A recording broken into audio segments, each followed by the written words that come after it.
This is where the cool podcast intro is supposed to go, but I forgot to finish it. Anyway, here's Scuffed as Fuck.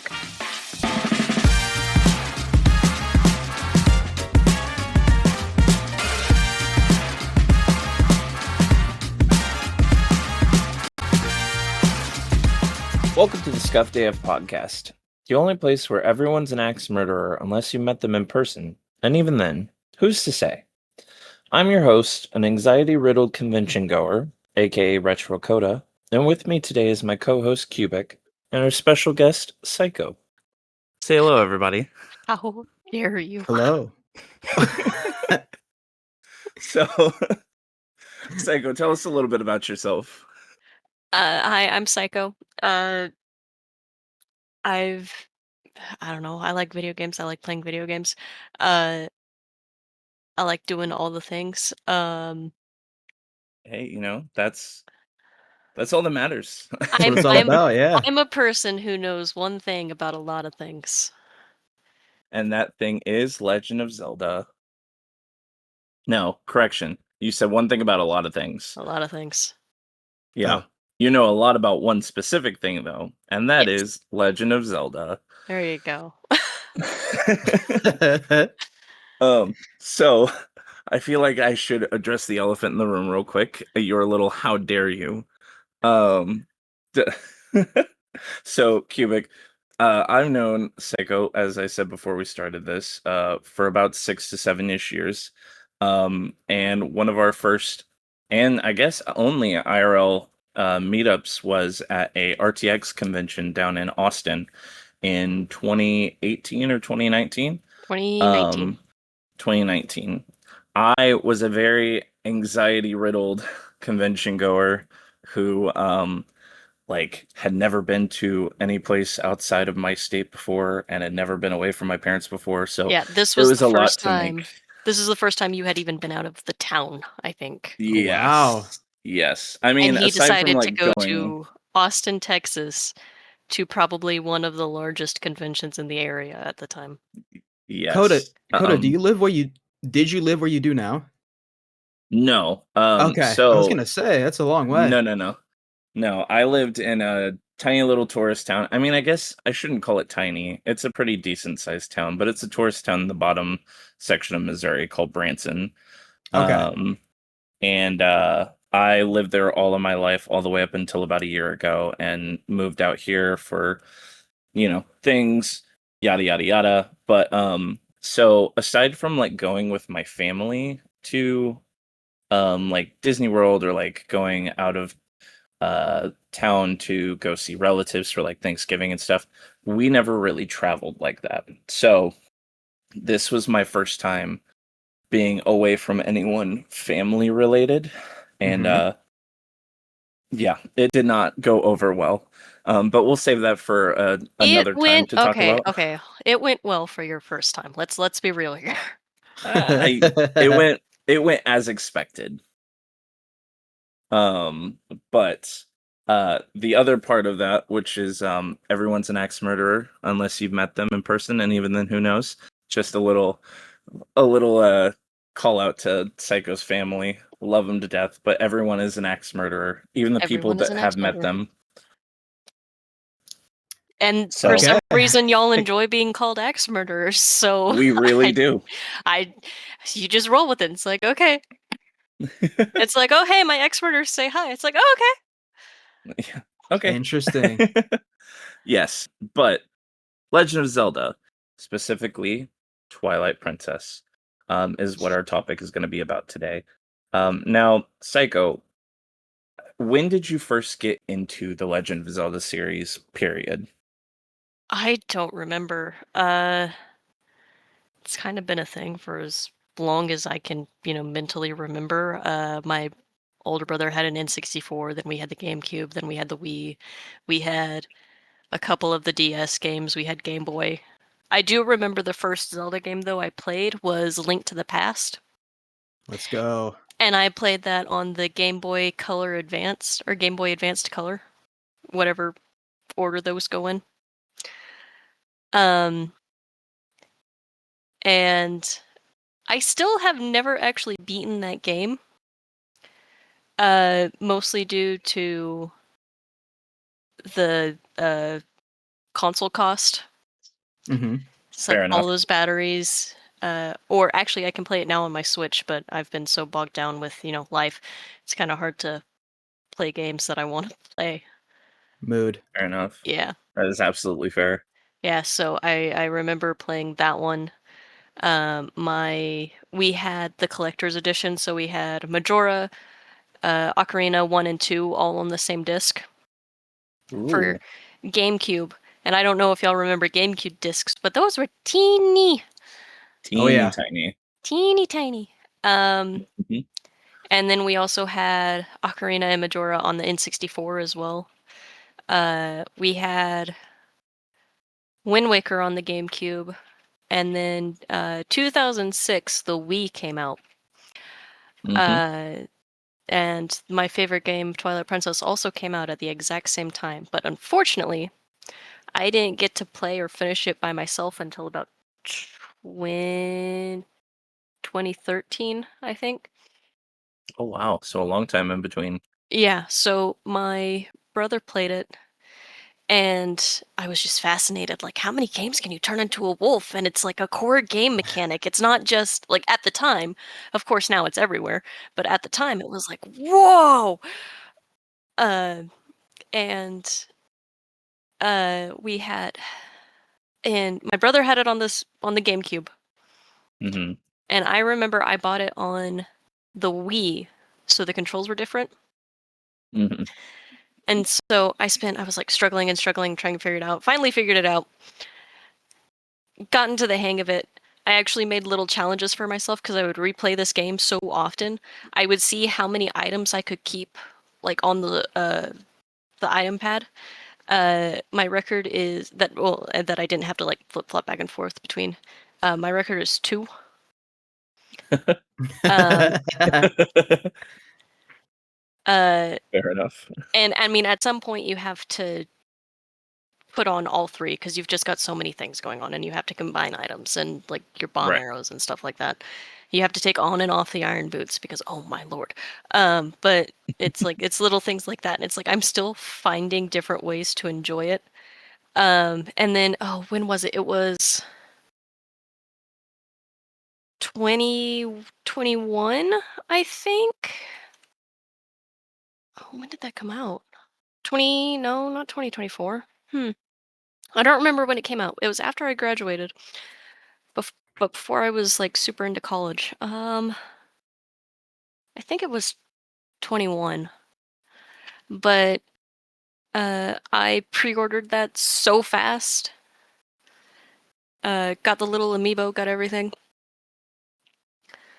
Played it over and over again, and I was so confused because the Wii version is mirrored to the version that they used for the HD version. Yes. So it was like I was playing it on challenge mode, but I still knew how to do everything. Hmm. Um, see, I played Wind Waker when I got my Wii U. Uh, I played Breath of the Wild when it first came out, and I remember I almost cried because I needed an adult to uh, get the game to like come and get the game for me because it was my dad's account at the time. I Oh, pre-ordered that like 8 months in advance. so you've just been Legend of Zelda forever. Basically my whole life, yeah. And Hmm. it is the hardest set of games to find merch for the specific game you want. I can Yes, I only agree. imagine.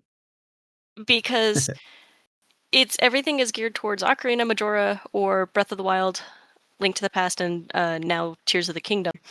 But to find like there's all these little nuances of like you want the specific Zelda, you want the specific Link, like there's all these little niche things. So I have very little merch for the game, but the merch I have I adore. That is absolutely amazing. We've talked about it before on the podcast, and both me and you, Psycho, just in general. I have next to no experience with The Legend of Zelda. However, you did convince me to start playing them. As And you should. so at one point I did start up uh I want to say it was Ocarina of Time. I think that was the one that I had started with. That, or it was one of the OG Zeldas. But the Yeah. one that I have most experience with is the Game Boy, the original Game Boy one. I think it's Mhm. Link's Awakening, which I at one point did try to find merchandise for that, and it just feels like you said, it is next to impossible. You have to be very, very Right? specific. You like, one of my favorite pieces of merch is a keychain, and I had to go through an Etsy store to get that keychain. Like, it wasn't just on the market for anyone. No, it was a little tiny Etsy store that made acrylic keychains. So now I have a keychain, and I love it. Shout out to Etsy though, because there's Oh yeah, shout out to Etsy. a lot, All the a lot of creators on stuff. there, kudos. Mm-hmm. Yeah. Now, Psycho, you said you didn't experience Wind Waker until you got a Wii U. Is that right? Yes, I played Wind Waker HD. So controls and story were a little different, but it was pretty much the same. Yeah, that's so interesting because I was gonna ask, being that you've grown up with Zelda as they've been coming out, were you disappointed whenever Wind Waker first came out? Because I know a lot of people had a different expectation about Zelda at that point. I think it depends on the person. Okay. Because I had a great time with the HD version. I didn't get to really play the original version because we didn't have it on disc except for like the 20 minutes that came on the collector's edition. Mm-hmm. And that could get you through like the first temple if you were fast. So, but playing that and going back and playing that, and seeing the differences, it's kind of interesting because the story of Legend of Zelda is basically the same story told over and over and over again. Mm-hmm. Mm-hmm. You know, kingdom's in trouble, Ganon or whoever the big bad is takes over, rawr, seals whatever it needs to seal, whether it be the Triforce or the Seven Sages, or is fighting back against sealing and eventually wins because Zelda can't keep him back anymore for whatever reason. She's tired, it's been 100 years, she doesn't have the support she needs. So it all depends, I think, on how you view those stories, because it's like people have tried to put it in a timeline, and I'm sure Uh-huh. you've all seen the famous timeline. Who was it? Who was it on YouTube who did the Zelda timeline, but not actually the Zelda timeline, the Unraveled or whatever it is? Oh, I know which one you're talking about, but I can't think of the name. Because like the poor guy locked himself in a room and said, "We're not going anywhere until this is solved." Uh, I would have gone crazy well before then. Polygon. It was the channel is Polygon. Shout out to Polygon. Yeah. So it's like you don't necessarily have to look out on it a timeline, but Mm-hmm. you could do things like look at it as the same story told from different points of view, if that makes sense. Yeah, Um, I definitely get that. like it's like its own little myth. Something For sure. happens, people make myths about it, then those myths get translated, or it's like a giant game of telephone. Yeah. Yeah. Yeah, I get that. I think where I was approaching that question is around the time the GameCube was coming out, a lot of people saw a tech demo of Link and Ganon fighting, and there was a super Oh like yeah, hyper with realistic. the whole 3D like dark shadows and sword clashes, yeah. Yeah, exactly. And then they came out with Wind Waker, which is, cell shaded and cartoony, Yeah. and then at Yeah. E3 in I think 2025 or 2005, it was suddenly everyone's like, "This is the game. This is the game that we wanted." And it was so much darker than anyone ever thought it would be, and they're like, "Oh, oh, Oh, Did we yeah. really want this? I don't know. is this what we wanted, or huh? Please help." We kept asking if we could. We never stopped to ask if we should. Yeah, it's like it was a complete 180 from the cell shaded Wind Waker, but both stories are fantastic. They get the point across. They know what's going on. But I think, and I actually saw a lot of people say that now that they've played other Zelda games, they appreciate the cell shaded version of Wind Waker, and of course that one spawned off Phantom Hourglass and Spirit Tracks. Yeah. So it has its own like little direct sequels that most other Zelda games don't have. That makes a lot of sense. So it has its own little place. Now, I will say, like, initially, Twilight Princess was supposed to be a sequel to Wind Waker, but they ended up scrapping the idea and then just using the Wind Waker engine for Twilight Princess. I was doing some research before we actually started, and I found out that was kind of cool. Mm-hmm. And to your point of them seeing the tech demo and then getting the cell shaded version, it very much seems like a 180. I do remember seeing that E3 and seeing the because I wasn't really a player of these games. I never really had Nintendo systems or was too interested in these games, but I remember seeing that and being like, "Oh, this is a game I might try out." And then whenever Wind Waker released, I was like, "What is this? This isn't what I saw." Right? So okay, Um, so here's connection to that E3 thing. You know the guy, the meme of the guy sitting on the couch and they're kind of disappointed, and then underneath it is this guys and they're all excited. mhm. That was in reaction to the Twilight Princess reveal.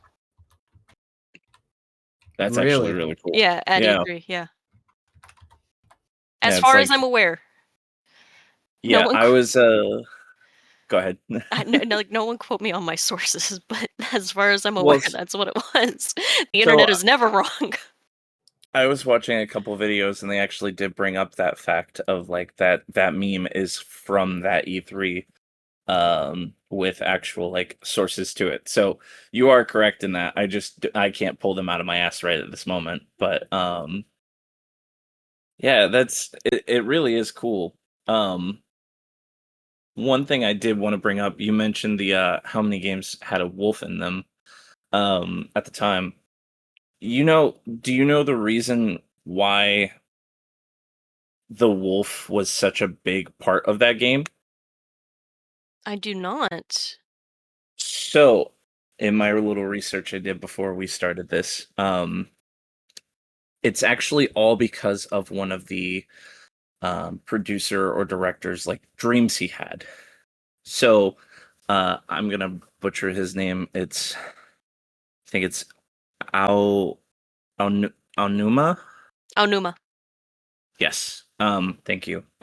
He actually had a dream um on his in his travels of him being a wolf trapped inside of a jail cell. And he actually used that dream as like I want this to be a jumping off point or like to get the ball rolling, and managed to get them to create a whole game around it. Although um he got a lot of crap thrown at him from um uh Miyamoto, because at the time Miyamoto was like, it's much harder to create and design a four-legged character than it would be to design a two-legged character. As well as that wolf, that dream is also technically why we have Midna in the game. As crazy as it Best side sounds. character. Best side character. Like no bars held. At least in the at the start, to the extent of what Midna was. Um, when they were designing the wolf character, Miyamoto didn't think that people would enjoy seeing. I mean, you spend most of the time looking at the character's back, so Miyamoto didn't think that people would want to stare at just a plain wolf back for, a solid portion of the game. So he came up with the idea to have a character riding the wolf, and that is how the first designs of Midna came around. So without the wolf dream, I guess you could technically say there would be no Midna to begin with. At least not in the way that we had it in the game, from what I've seen. I'm sure it would have been a character still, and there still would have been like a whole addition to that story. But in terms of Midna starting off as a character, period, it's all because of the wolf design that Miyamoto grabbed on. Yeah. Thank you, Mr. Dreamwolf. We appreciate you for making the best game of 2006. It's my favorite game ever. And we learned Miyamoto hates furries. That's great. It really is crazy, though, to think that. I mean, I'm sure it's happened with a few other games, but it's crazy to think that a single dream could spawn such a classic game. Like, Oh yeah. the game itself, within the like, it released alongside the Wii, and it ended up generating 87% of the console's sales. Oh yeah, it within was that. the console launch game. Like it came out Yeah. at the same time. Yep. It ended up doing 87% of the console's sales for the first year. Which is insane. But it's just crazy that a dream can lead to such a crazy classic game. Another thing that you brought up that I want to go into is you said that you were a little confused by the way that the controls were a little switched up in the game. Well, because I went from playing with a GameCube controller to playing with a Wii remote and a nunchuck, and then to like an actual like handheld controller, like the Switch controllers. Mm-hmm. So it was a lot of like things had to move around because Link was left-handed in the GameCube version, but in the Wii version he was right-handed because most people are right-handed for the Wii. So, fun fact, did you know that all the way up until 4 months before the game's release, Link was left-handed? Yes. Yeah. And they're like, we can fix it. We can fix it. Just flip it. No, we can't fix this. So they originally were going to completely scrap the motion sensor because of the fact that most people hold the Wii remote in the right hand and the nunchuck in the left. But because he was left-handed in all of the games for like he was left-handed in the game because of promotional material, it looked better for like their designs and stuff. They ended up deciding to just mirror it for the Wii version and put him on right hand because so many people wanted to have that real feel of swinging the sword and stuff. Although in the GameCube version they didn't have that, so they just kept it left-handed, which I thought was cool. I was researching. So from what I know, the Breath of the Wild Link is the only Link that's right-handed, excuse me. Every other Link is left-handed. Twilight Princess got flipped around. Oh no, I lied. Skyward Sword is right-handed. But aside that's from like because two of the games. Yeah, but every other game he's been left-handed. Which Crazy. makes sense. Right.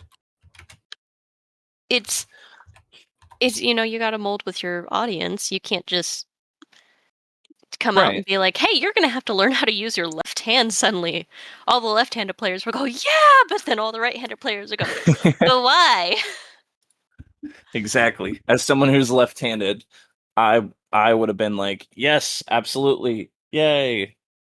But then again, I also played the Wii incorrectly, I guess technically, because you were supposed to use the Wii remote in your right hand, and I always use my left hand because I'm left-handed. Mm-hmm. So, it wouldn't have mattered much to me. I would have been just as confused if I had been playing it whenever it first came out, being like, why is he holding it in his right hand and not his left? I'm left-handed. This doesn't make sense. So it's still interesting how they managed to form that because you can go back and there's master mode now, and I honestly play master mode on like the HD version because it was the version I knew the best, so I can go through that no problem. But you flip that over and I'm like, how do I get A to B? Someone help, please. The water temple in either version is still pain though.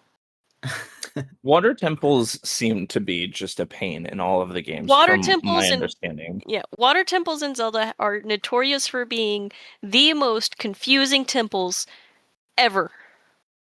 Every other temple is straightforward. You go, you get the item, you fight the boss. Maybe you find some heart pieces along the way. Water temple is like, hey, you have to go up some stairs and then lower the water and then down some stairs. You also have to put on your iron boots so that you can sink to the bottom, and all of these like little steps that you have to take an account for.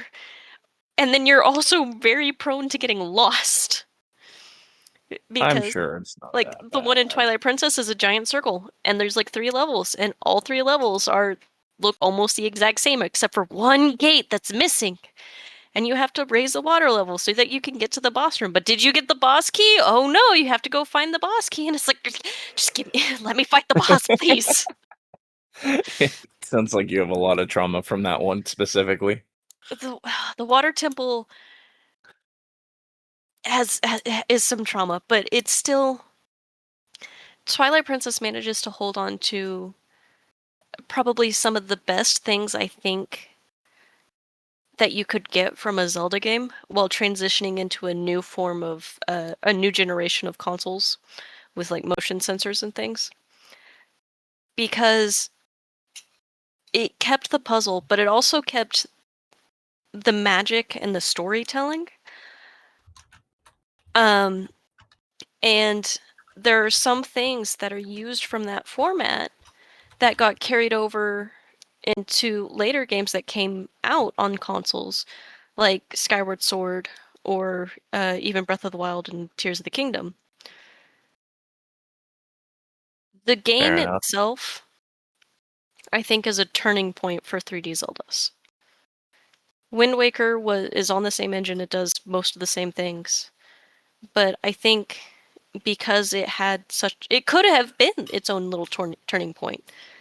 Hmm. And I think it was for the handheld Zeldas, like for the GameCube, or not for the GameCube, for the DS. Because, you have Four Swords and you have Triforce Heroes now, and you've got Phantom Hourglass and you have Spirit Tracks, which I have a personal vendetta against, not for its fault, but because my DS broke halfway through. Oh no. Yeah, so I've never actually finished that one either.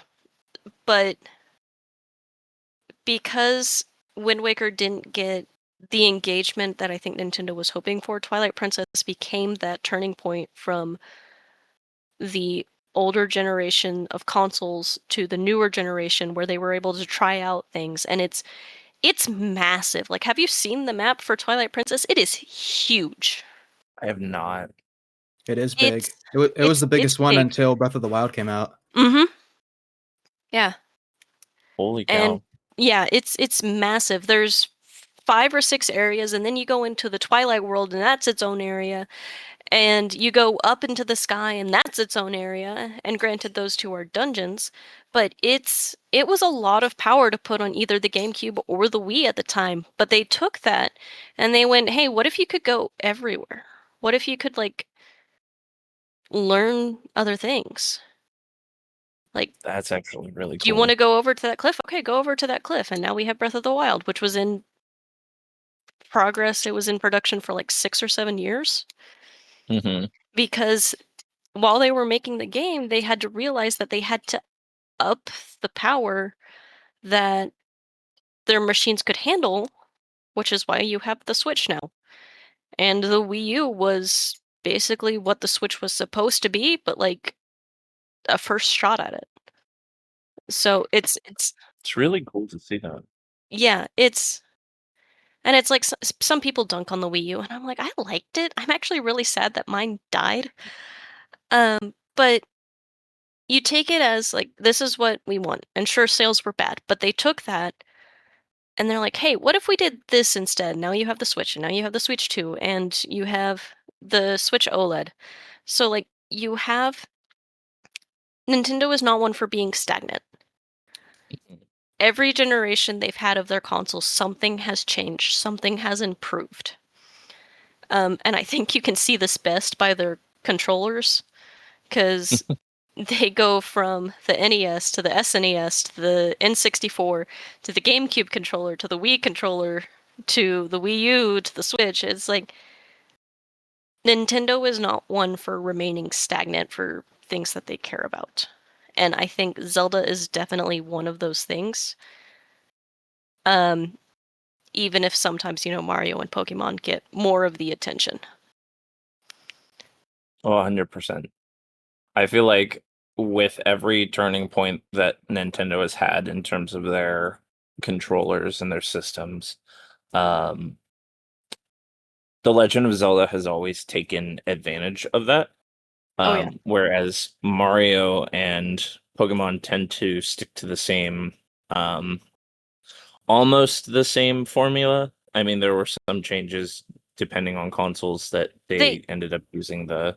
I would argue that Mario and Pokemon could be considered cookie cutter games, except the cookie cutter like broke in a piece and sometimes something oozed out. Mm-hmm. Exactly. Exactly. I don't know if I agree with that, but go on. Well, I feel like for every Legend of Zelda game, yes, they do have kind of a similar aspect to them, but a lot of those games also tended to stretch the boundaries of what the console could do from the knowledge that I have, what little knowledge I have. Whereas with Mario, it's always kind of been in most cases a 2D platformer, and then when they switched to 3D where it had new mechanics, they ended up still being very similar mechanics. Zelda has always included improvements in every game from what I know. And Pokemon's just Pokemon. I'll argue with someone every day that Pokemon's just Pokemon. It's the same thing. Listen, I only know a few Pokemon, but I know that my favorite Pokemon is Tatsugiri because it looks like a fish on a rice ball. And it doesn't evolve, and I don't have to worry about evolving, and if I ever have friends who play Pokemon, that's the fish that's the one I want them to get. It's like, get this one for me so that I can play Pokemon vicariously through you. It's like I've never played a Pokemon game. I don't because it's always seemed to me like it's a form of collection, and I don't really like collection games. That's fair. So I like going out and exploring and seeing all the things and cutting grass with my sword and seeing if a heart or a rupee comes out, or riding around on my horse just because I can, and why wouldn't I? So Zelda's always had my heart more than Mario and Pokemon, because while those two seem more repetitive over and over again, Zelda, there's always something new that I can explore. There's a new world, there's a new mechanic, there's different characters that you can interact with. And yeah, it's the same core characters of Link, Zelda, and Ganon all the time. But what about their supporting characters? Like, you have Zant in Twilight Princess, and you have you could say that Vati was technically a supporting character in Four Swords. So you've Girahim in Skyward Sword is also a supporting character to the big bad of Demise, who is secretly Ganon, but don't tell anyone. So it's like, oh no, spoilers. Oh no, spoilers for a game that's been out for almost 10 years now. Oof. Yeah. How's this make you feel, Cody? Twilight Princess came out almost exactly 10 years ago. It's 19 years old this year. Wow. It's considered a retro. Oof. Yeah. Retro Coda. Retro Coda. Yeah. Roll credits. So, But I love Twilight Princess because for the first time, because the Ocarina of Time map was teeny, like in the relative terms, it was tiny. Sure, it took forever to get across as young Link or as adult Link, but it was tiny. You go from A to B to B to C, and that's it. You're done. Right. But Twilight Princess, I could look up, and from certain places in the map, I could see Death Mountain, but I couldn't get to Death Mountain, or I could get to the Zora's Domain. But how do I get to the Zora's Domain when there's obstacles in my way? And so they introduced a flying mechanic with I don't remember what they're called. I always just called them dinosaur birds. That you legitimately have to transform into a wolf to operate so that Midna can, guide you around all the obstacles as you go back up the river. So it's all those little things that made me love it so much, because I would say nothing in that game misses the mark. It may not be what everyone wanted, but for me it's quintessential Zelda. It's going back to its roots without becoming Legend of Zelda again. For sure. It's definitely a standout game from all of the bare minimum knowledge that I have of the Legend of Zelda games. It is very much one of its kind. So I like in reference to that, like, stand out. It's like I took the experience that I got from that and I transferred it to Breath of the Wild. Breath of the Wild has different mechanics and you play differently, but it still has that sense of exploration and everything has a point to it, not just there for giggles and ha-has. Right. Mm-hmm. Did you enjoy the more dark and gritty tone of this game compared to other Zelda games, or did you find it more jarring? I loved it, in all honesty. Okay. Because the framework of Twilight Princess is, for those of you who haven't played it, the Kingdom of Twilight is banished wizards who tried to take over, and they were banished. But someone broke free and took over the throne, and now he's trying to take over the Twilight. And so I think it needed to be that dark to tell the story that it needed to tell. Because it wasn't just Link and Zelda and Ganon, going at their battle and rah, I'll save the day. No, you won't. But there was political intrigue. Like, what choice does Zelda have when the ruler of the Twilight Realm comes to her and says, "It's me or your people. Lay down your sword." Or excuse me, I will kill your people if you don't surrender. And so she surrenders because she loves her people and she wants to protect them, and she knows that there might be a chance that one day they'll be free. And a leader who had her throne taken from her, and is trying to get it back the best she can without letting anyone know who she was. Hmm. It feels Okay. very Lord of the Ringsy. And Yeah. I know that the Lord of the Rings movies were coming out at that time, or at least one of them did, I believe. Well, I But mean, the books are old. The books are a lot older than right. those movies. I mean the movies specifically, but it feels very the darkness and the cinematics to it feel very like the Lord of the Rings movies. Mm-hmm. Yeah, without like skipping any of the cutscenes, because that's something you can do in Twilight Princess. The game is 12, 14 hours long. It's a pretty Like, decent amount. there's a lot of story going on. Yeah. There's, for one, I think it's one of the first games where you didn't have to fight Dark Link. You were warned specifically that if you kept going on the path you were going and collecting all the things you need to collect, like, there was a chance that you would fall into the realm and become, your own Dark Link, Right. because that was humanity's vice at the time, was greed. But I think in part because Minna was right next to you, you had a humanity that Pieces Along or other Zelda games didn't really have. Mhm. Like, you played Ocarina, right, Coda? Bits and pieces of Bits it. and I pieces. never You remember finished it. Navi? I do. Hey, listen! Hey, listen. Hey, watch out! Oy, that voice will be So, seared into my head forever. Minna felt like an actual character.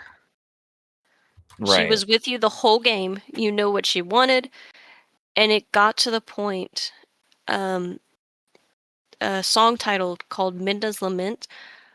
I listen to that all the time when I'm sad. That's like one of my go-to songs. Like, everything sucks right now, and you might feel like you're failing, but it will be okay. You will succeed in what you need to do. It is probably one of my favorite songs out of the entire album. That's beautiful. Yeah. So, but it's after that point, she's more of a character. She's more of a person. You're no longer just toting her around because she needs you to do these things because she can't fight herself. You're Mhm. toting her around because you've been through so many journeys that you've been able to share these events with each other and Right. grow as a people. It's actually really beautiful when you think about it. Not a lot of other side characters do that. Navi certainly doesn't. Navi's awful. Top 10 worst video game side characters. Yikes. Well, when she constantly is yelling in your ear, "Hey, listen! Hey, watch out! Watch Over out! here. Over here!" She's just trying to help. Okay, try a little harder next time, Navi. Jeez. Well, what about you, Cubic? What about me? Now you've been quiet. What? Not No, to call you out. I asked the question. I was just listening. No, honestly, like Psycho, I think I had the opposite experience you had in terms Really? of coming into like the Legend of Zelda scene. Because my first game, funny enough, also was the Game Boy Advance Link to the Past. Mm-hmm. Super fun, love that game. But then I played Wind Waker to start, and I didn't play another Zelda game until way later, just because like I don't know, they were too long and daunting for me at the time. So I was kind of like, all right, I liked my Mario, I liked They're my huge time sinks, yeah. Oh yeah, for sure. But I didn't play another game until I think at one point I found a copy of Ocarina, and I finally tried to play that, which I haven't beaten yet either. So, but I didn't have the context that maybe you had or a bunch of other people had when it came to when the GameCube started, because I immediately loved Wind Waker. Yeah, and I don't think we had Wind Waker for the GameCube. We might have, but I don't know. Um, so but it's like everyone has their gateway Zelda. Everyone Yeah, that's has their true. gateway to a series. 100%. I can respect Wind Waker. Wind Waker's the one that was 90% C, correct? Yes. Mm-hmm. Yeah, I can respect Wind Waker because it is a very cool game. The ability to be out on the open ocean for 90% of it, I feel like is cool. You're exploring to your heart's content different islands. Mm-hmm. I, however, am someone who like as much as people love Black Flag, I did not enjoy Assassin's Creed Black Flag for its sea stuff. I Oh, enjoyed that it one's got for a the special place in my islands. heart. It's not my favorite, but it's got a special place in my heart, only because that was the first one I actually like ever played ever. Right. But I like games that are more land travel. more exploring the worlds and stuff. So like Breath of the Wild, I feel like would be my absolute shit. Pardon my language. I feel like I can respect Wind Waker for what it is. It probably, if I had played it at the time, would not have been anywhere close to my favorite game because of all of that open sea. Um, Considering I like the ability to explore and not feeling lost. Mm-hmm. And I feel like that Okay. game would make you feel very lost as to where you're supposed to go to an extent. Yeah, and that's interesting because it's funny you bring up wanting to play on just land. There's a guy right now he's trying to make a mod for Wind Waker that's unflooded. So he's like going back and modeling what would be under the ocean of these different areas, and it looks That's really cool. actually pretty cool. I posted a link for you guys if you wanted to check it out later. Oh yeah, I see. That's actually really cool. Just even the the little image they have for the video. Mm-hmm. Thumbnail, that's the word. Thumbnail. Yeah. The little thumbnail. That's actually really cool to see. Wow. Yeah. I feel like I could enjoy Wind Waker if it was like that. However, I do also feel like that kind of takes away from the Wind Waker. It takes away from, I think, the point of Wind Waker and the story. Because isn't the Uh, whole reason behind Wind Waker like the world's flooded because of some drastic event that happened? well, because Ganon tried to take over the world, yeah. Yeah. Mhm. Listen, drastic event, Ganon take over the world. They're the same thing, just different words. Depends on who you But ask. Depends on who you huh. ask. I've heard it both ways. um One thing you mentioned earlier was the timeline stuff and how like it's, very hard to put an actual timeline on it. Mm-hmm. Um I know from my research that there are people like to have their own theories about all the games, of course, but there were theories that um the Twilight Princess was actually connected to, I believe it's Ocarina of Time and Yes. um I forget the other one. Majora. Majora's Mask. Yeah. Um because of like one of the things I learned is that the game has a lot of sound cues from those previous games. Mm-hmm. Like some of the I don't know the actual mechanic and how it works in the game, but I know that like when you're doing the little wolf songs or whatever, um a lot of the songs are from the Ocarina of Time. I actually have it pulled up real quick. I think it's Um 6 out of 7, if I'm remembering right, are two from Ocarina and Majora. uh yes. 5 out of the 7 are Ocarina of Time. One of them is from Majora, and then the last one it says is a completely original song. Mm-hmm. So you have the Prelude of Light, That's Ocarina. the Sun Song, Ocarina. Zelda's Lullaby.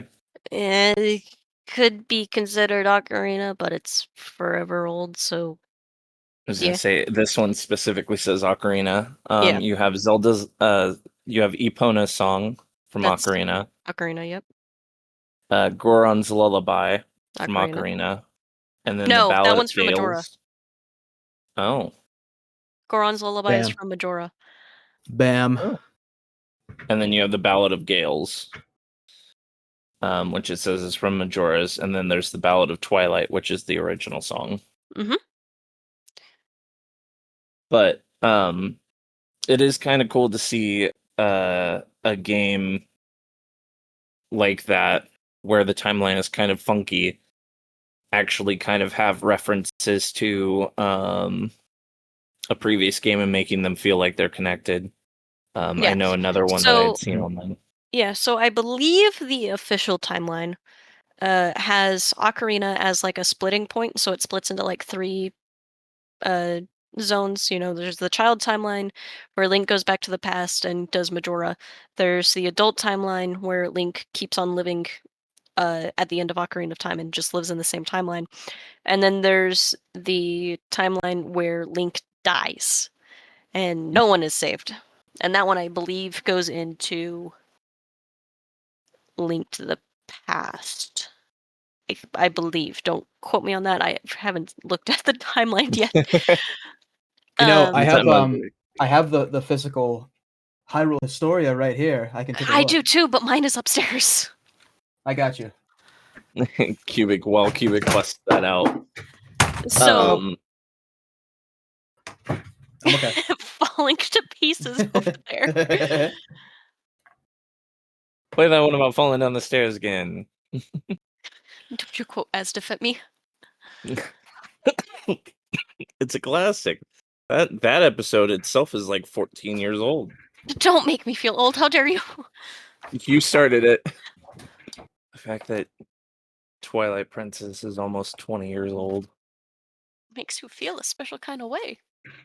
It is crazy though, because like the game specifically that I remember playing, which was the Link's Awakening, is officially like, I mean, they re-released it in 2019, but the original game came out in 1993, which was 5 years before I was even born. So Oh yeah. the game is 30 some odd years old now. It's just it's crazy to think, like, it doesn't feel like it was that long ago. Yeah, so like timeline wise, Skyward Sword was the 25th anniversary for Zelda. Mm-hmm. So Skyward and Sword that came out on the Wii. Yeah. I think this book was made after Skyward Sword, so that's all the context we have up to that point. Yes. Yeah, But because Breath of the Wild and Tears of the Kingdom hadn't been out yet. Right. So it starts with Skyward Sword, and then it goes down into like Minish Cap, Four Swords, Ocarina, and then it does the three-way split, like you said, Psycho. So whenever the hero is defeated, it goes into the decline of Hyrule and the last hero. So that's when Link to the Past happens, Oracle of Ages, Link's Awakening, and then the first and second game on the NES. Yes. The second one is the Twilight Realm and the Legacy of the Hero. So that goes into Majora's Mask, Twilight Princess, and then Four Swords Adventure. And then the third one is when he's triumphant, the Hero of Winds and a New World, which goes into Wind Waker, Phantom Hourglass, and Spirit Tracks. So Actually kind of cool. and everyone went, "What? Why? Why did you set it up this way?" But if you kind of like specifically for Twilight Princess, I think that game fits on the map where it's supposed to. And I know I don't the timeline is weird. Everyone thinks it's weird. It doesn't make It's so sense. convoluted. But it's so convoluted, but certain spots make sense. certain spots make sense. Like, that Majora is obviously a direct sequel to Ocarina of Time, and you know that Wind Waker has sequels in Phantom Hourglass and Spirit Tracks. So it's like some of these things make sense. Mm-hmm. But the it's just the timeline, it's been talked about forever, doesn't make sense. It's like, okay. But the fact that they put Twilight Princess specifically after Majora's Mask and Ocarina of Time fits those pieces, and I believe somewhere in the Historia, whenever they're talking specifically about Twilight Princess, in the Green Book, I think that one's green, they have, there's a little section that says, this used to be the Hero of Time when they're talking about the hero Shade. Yes, which explains that's right. whenever they're, so that explains why some of the songs are specifically the ones that you howl to get, your new mechanics, Abilities and stuff, sword skills are from those games.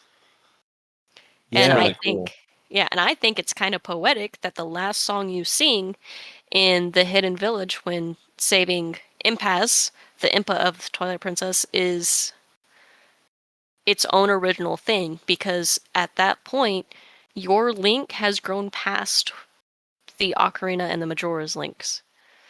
it is he's finally his own character. He's not just a descendant of. That's interesting. Really cool. I Yeah. also find it interesting that games like Four Swords and Minish Cap are way at the beginning. Like I understand the events of the game speak into the timeline, but if you didn't have this context, I feel like you look at the style of those games, you're like, those don't match up. Minish Cap is so good. True. I'll take your word for it. Look, I have a long list. I've started playing them from release date and not from like the timeline, because I feel like if I were to follow the timeline, it's such a whiplash in terms of like game design that it would not really hold together in my brain as well. Whereas just playing them release date wise, I get to see how they've changed and evolved and grown, and I can look at the story and then go, okay, I see that, this game follows this game, or this game predates this game in terms of the history or the timeline, but I don't know. I just feel like it's probably a smarter idea to play through them release date than it is to play them in the convoluted timeline as it is. Yeah. So it's like the timeline. Throw that out the window. That's fine. People have their own. It's okay. But Twilight Princess has the makings of a direct sequel from those. And I love that. I love it for it. Alternatively, here's another question for you. What is your least favorite Legend of Zelda game? Spirit Tracks. Not including Spirit Tracks, because you never finished it. Yeah, everybody hates that game.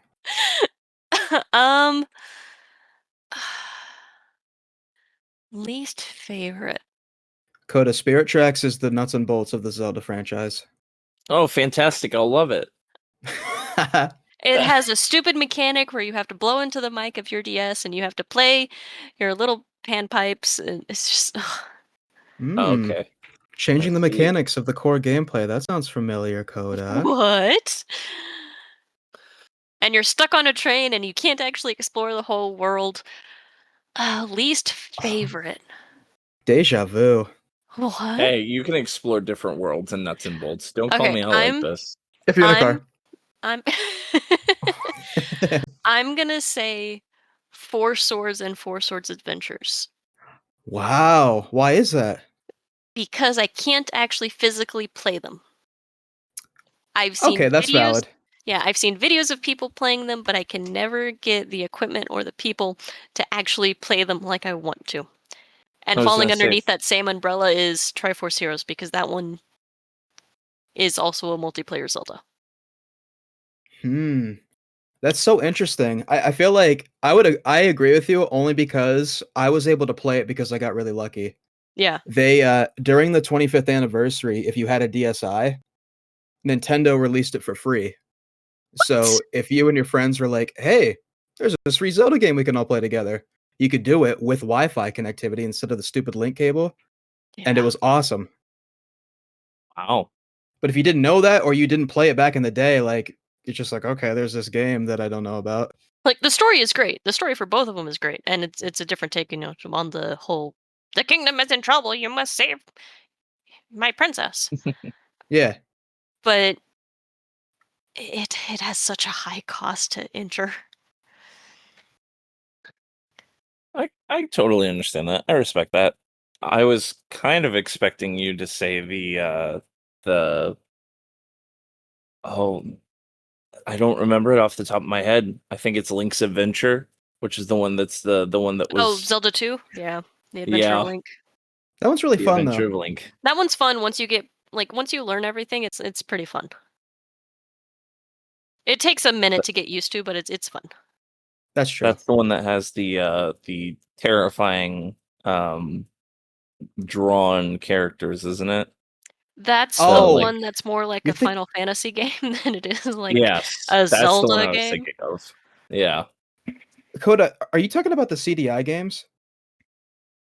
I mean, they're Those aren't official. technically like they Are aren't. you sure? I feel Just like say it. Morshu is as official of a character as possible. Am I right or am I right? They're scary. Morshu, more like They do more mental lame. damage. Guys, come on. I Tell me you I can't. You hate look at this face, and you're like, okay, all right, I all hate right. Well, him. okay, so if we're putting the CDI games as official, then we have to put Tingle's Adventure on there too, Yes, because you fight money. yes, it Tingle counts. could go away forever, and I would still have nightmares. Everyone would cheer though. I You guys are just haters. He makes Tingle me is uncomfy. He keeps his brothers as slaves. he's a That's true. very problematic character. He's so problematic. Some people are into that though. Some people are What?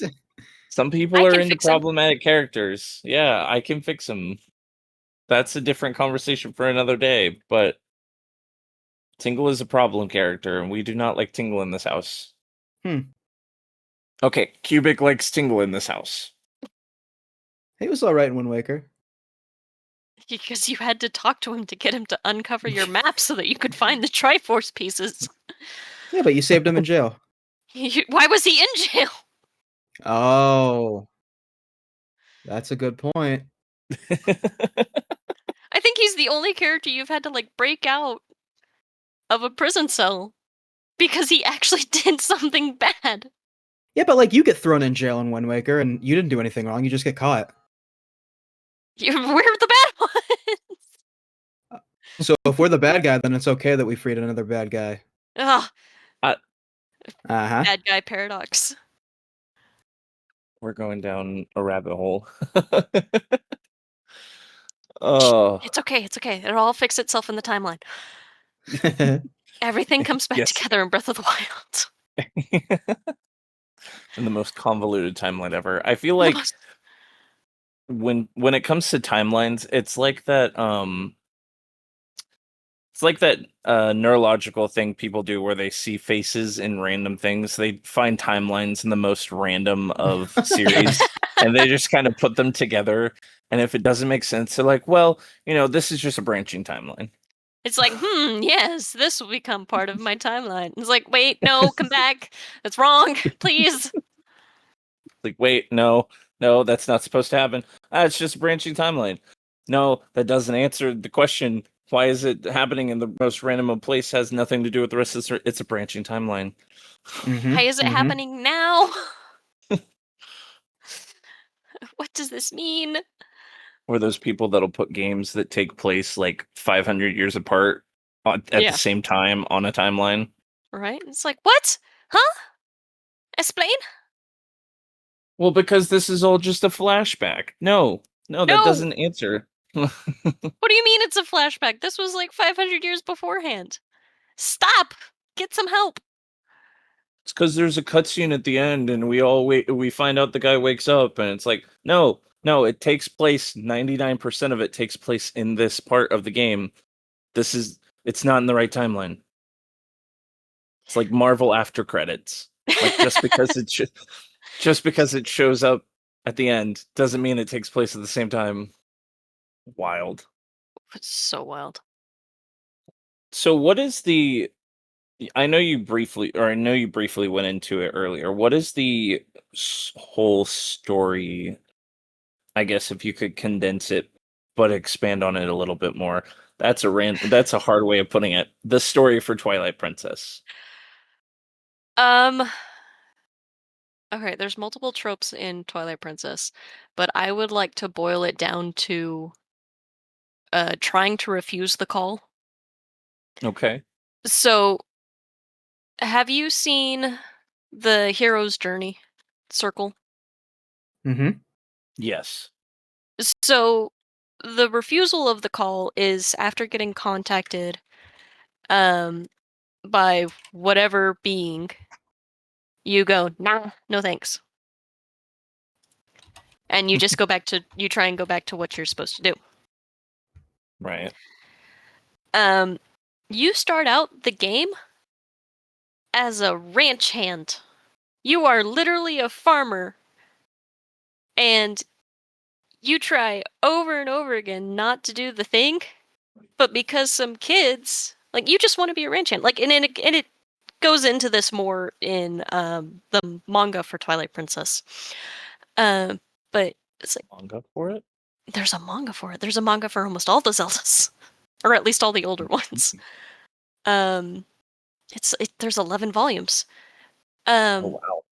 But you want to you just want to live your life. You want to be your ranch hand, farm the fish, help with the goats, farm, fish some fish, help the cats out, rescue the cats. And the only thing that pulls you, like, starts pulling you into the hero's life, is the fact that some of these kids get captured. In the game, they run away and they're trying to save the village from monkeys that are terrorizing the town. Later, you learn that the monkeys were trying to ask for help. But monkeys were terrorizing the town, so these kids try and go after them, and one gets caught. And, suddenly now you have a sword, and you can do these things. And the next thing you know is you're standing in front of a wall of twilight, and you get pulled through, and now you're suddenly in the castle, but you're a wolf, and what? Huh? Question? And then there's this imp who is so pretentious that you have to love her as a character, and she goes, "You're gonna be my pet now because I need something to ride, and you have fangs and can fight, and if you do this, I'll free you. And if you don't, then you'll never know what happened to your people, and that's that."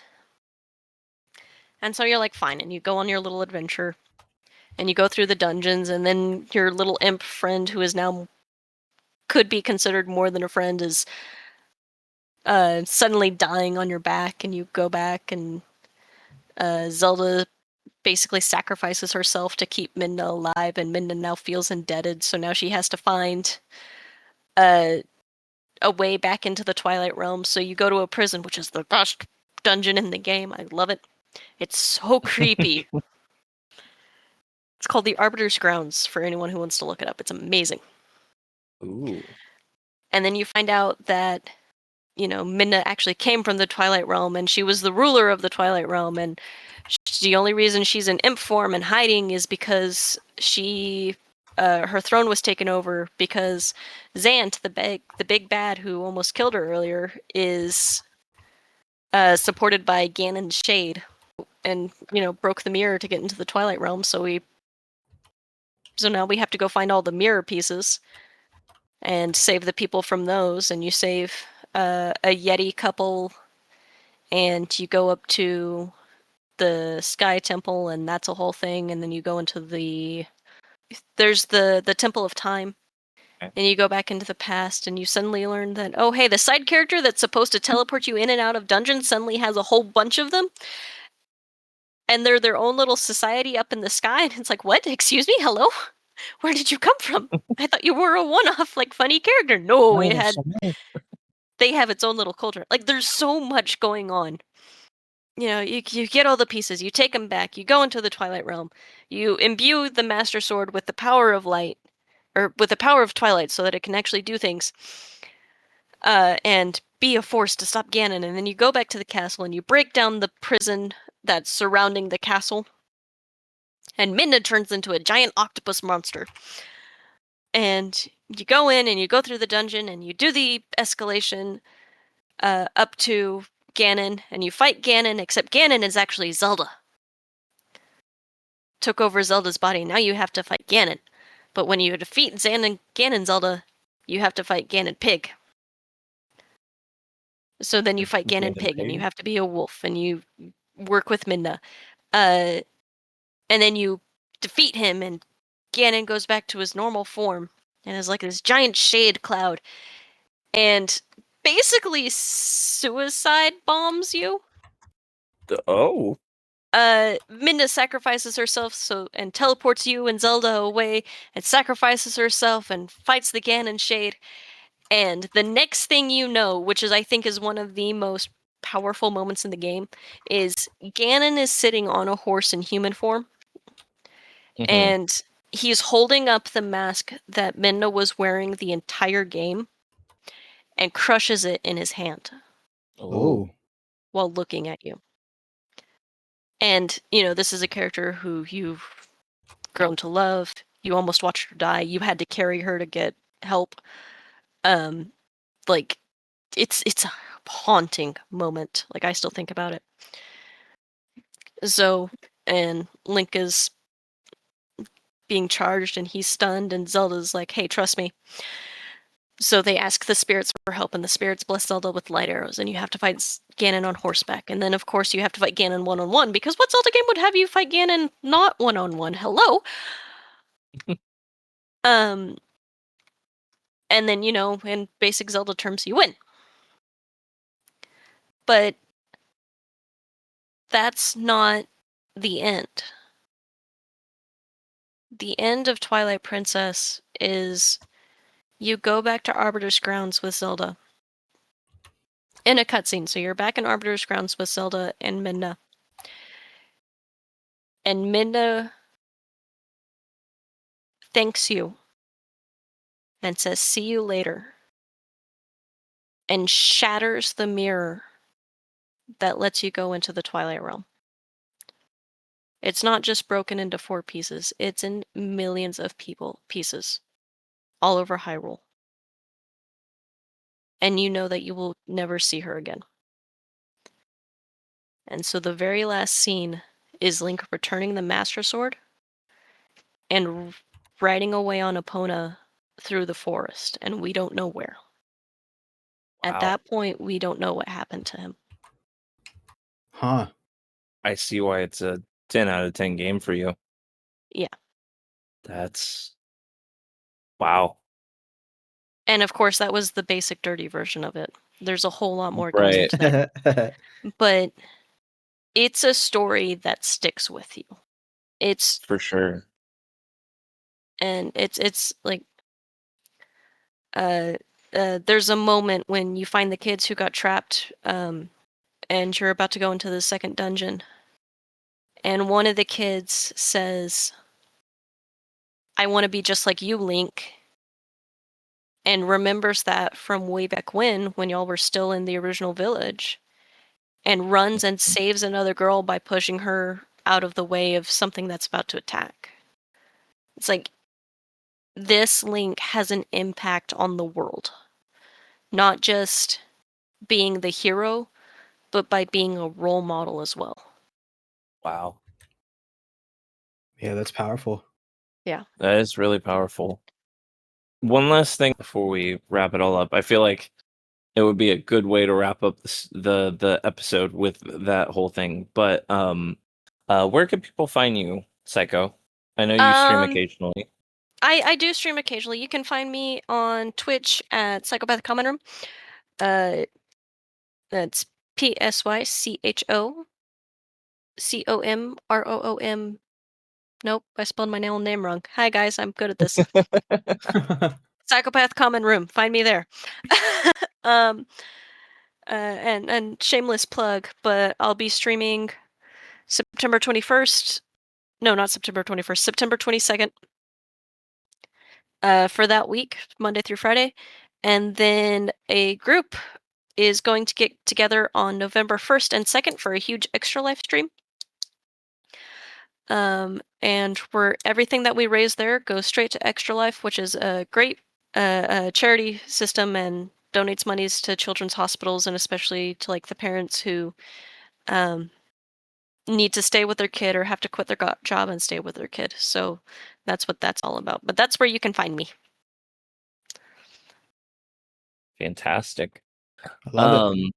But with that being said, thank you for, coming on and talking with us about Twilight Princess. This has been very eye-opening for me. This will probably be one of the games I'm most excited to play. But yeah, any final words from you, Cubic?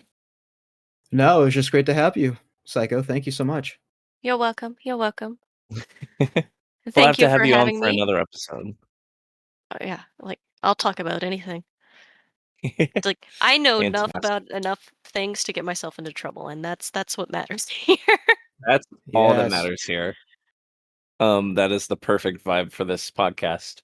But as always, be sure to subscribe to the channel if you're not already.